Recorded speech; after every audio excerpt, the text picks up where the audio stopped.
Okay, so what I want to show you in this episode, guys, is how to grow very large amount of seedlings in your back garden, how to find the best spot, and most of all how to do it cheaply. So what you can see behind me, the small nursery that I made from reusable materials like wood, the foil is from some packaging materials, and I can grow up to 360 seedlings at any given time. Also, I'm using to grow autumn and winter seedlings, so you know this thing has to work in the heat of the summer. So what I want to tell you as well is what are the, I think, 5 or 4 main points, in my opinion, that are most important if you want to find the best spot for growing seedlings in the back garden. So let's start. Alright, so this is how it works. Basically what I've done, I've made this platform from the these are the bits of the table that I had in my old greenhouse on the allotment, and these are the bed slabs. So as you can see, I just made a simple frame, and I'm using this packaging plastic to cover it. Okay, so this is how it looks like when it's uncovered. As you can see, what I'm doing is just simply laying the modules, which are 40 each, at the top. And first thing I want to make sure is that I have a good I have at least 5-6 hours of sun. So how I've done it is I used the web application called SunCalc, and this will show you wherever you are on the planet, it will show you how much sun you get at any given time in the year at this spot. So let me show you quickly how it works.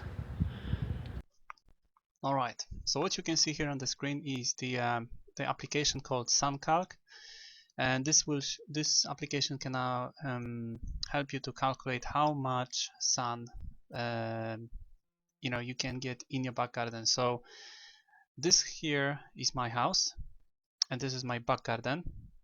So what we're gonna do, we're gonna move this marker at the exact spot when my nursery is, and if you see what I can do here, by moving this one on the top, I can see when the sun gonna reach my nursery for the first time, and as you can see, it's gonna be around 12, because this is when sun will peek out from the corner of my house, and then I'm gonna have sun reaching the nursery all the time until 5 p.m.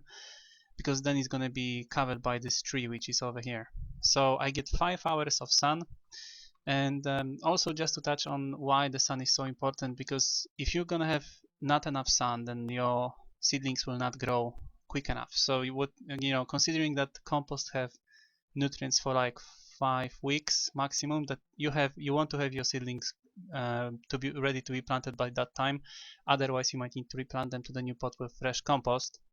Also, the seedlings will be leggy. If they not have enough sun, they will be leggy, and they're gonna be start falling down, falling over on each other, and shading even more, which it's not the ideal. It makes it hard to manage. So anyway, this is the application. As you can see, it's quite handy, but nothing gonna beat your own observation. So if you have a day off, go out to your garden every 2-3 hours, have a look which of the spots receive most of the sun, because that might be the best spot for your nursery.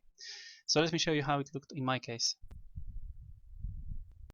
So as you can see, the sun is starting behind the house, then it goes all the way there for 5 hours until it finally hit this tree, and it just behind it, and then it's just too low on the horizon, so I'm not get any more sun at that point. Now basically, as you can see, I have this nice airflow. So basically I made sure that this is open on both sides, and airflow will prevent any diseases which would other show up if you have a humid conditions. Now this cover worked really well, especially in the few last weeks, because we had every day there was raining 2 weeks straight. So if you can imagine now, without this cover, probably all those plants will be completely overwatered, and the seedlings would probably drown. Another thing I want to mention is that, as you can see, it's on elevation. So even with this, even this height works much better than if it would be on the ground. If you have a look at the seedlings, they have no slug damage at all. The only damage I have is because of the airwicks, and airwicks sometimes I can find them underneath the modules, So what as you can see, here is few. So all I'm doing every few days is just basically tapping these modules and making sure that, you know, I'm getting rid of the airwicks. But even though they are here, you see they didn't do too much damage to the seedlings, so it still works really well. Now we had recently 30 degrees Celsius temperatures here, and what I've noticed is that if I put my modules too near the polyethylene material, you see, because they were probably touching it, those seedlings on the side dried out. Okay, so let me show you quickly what I have right now. I already raised like over 400 seedlings on this platform during this season, and I still have some more going on. So here we have some Chinese cabbages, here we have some winter lettuce, and then we have some spinach.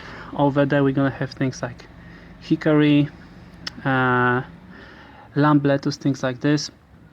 Here what we have here is some parsley, and these are just brassicas. So we have some autumn cauliflowers and winter cabbages. Anyway, here it is, guys.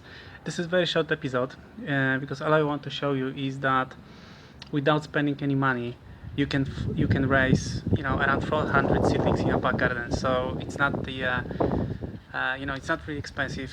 And also what's good about it is that using movable platforms like this, you know, something that you can move around, you can find the best spot before you're actually gonna buy some expensive greenhouse. So anyway, I hope it was helpful, and I see you next episode. Take care, guys. Bye.